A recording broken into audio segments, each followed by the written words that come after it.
Today we're going over the basics of soil blocking, so let's get to it.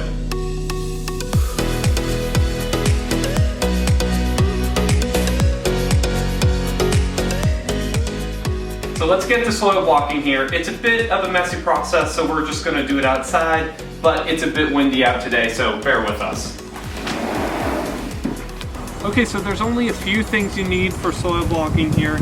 Obviously, you're gonna need your potting mix, your 10 by 20 trays. The 2-inch lip is helpful for when you're soil blocking. And then a empty bucket, and then a bucket with some water in it. Then obviously your soil blocker is always helpful. So we're gonna first start by getting some soil into our empty bucket here.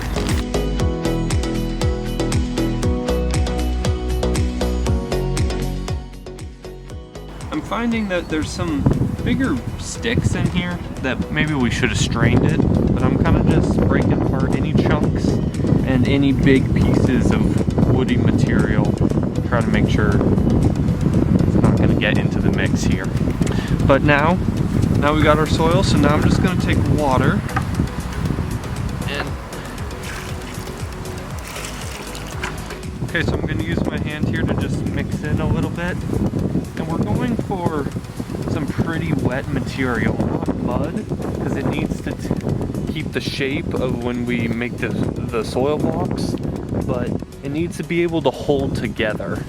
And see, we're gonna still need some more water here.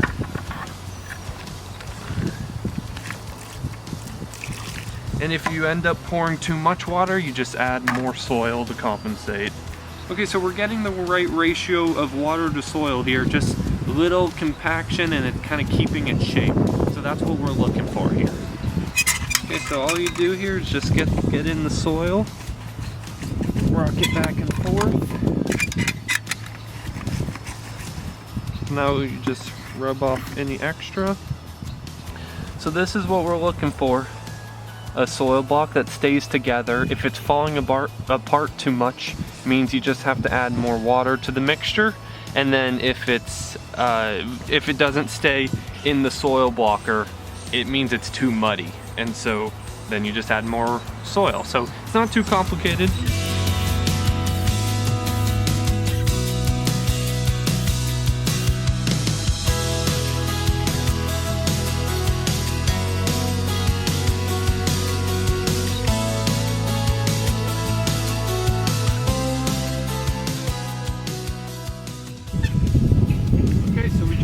Our first tray. It holds 50 blocks here, and we filled up this 5-gallon bucket about like 3/4 of a way full with the soil mixture, and that did 1 tray worth. So we have 3 more trays to do. We're just gonna get to it here.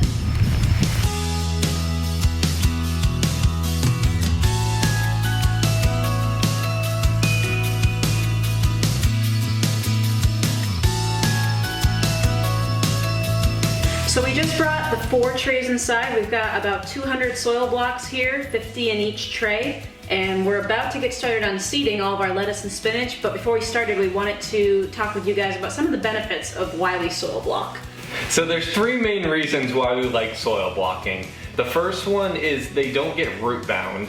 And it's really important that your seedlings aren't root bound, because that's just the plant choking itself out and killing it. So being able to soil block is super important, that it's not the plant, you don't give the ability for the plant to choke itself.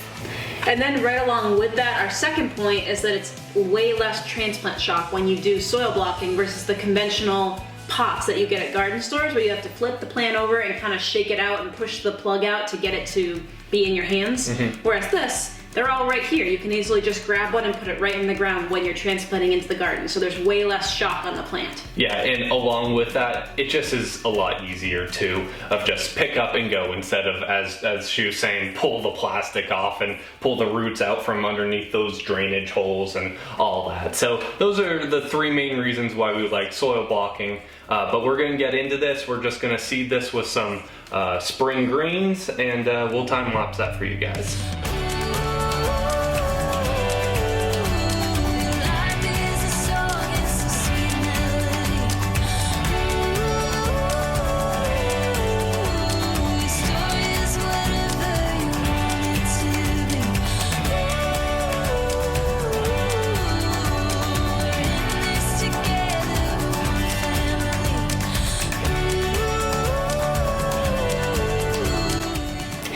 just finished planting all 200 of our seedlings in here. We have mixed greens, romaine, some butterhead. Yeah, and so we really like soil blocking. Hopefully this gave you guys an idea of what it's like, and give it a try. Let us know if you've done it before, if you have any tips and tricks for us. This is our second year of soil blocking, and we've enjoyed it thus far, so Works well, so. we'll see you guys on the next video. Bye. Bye.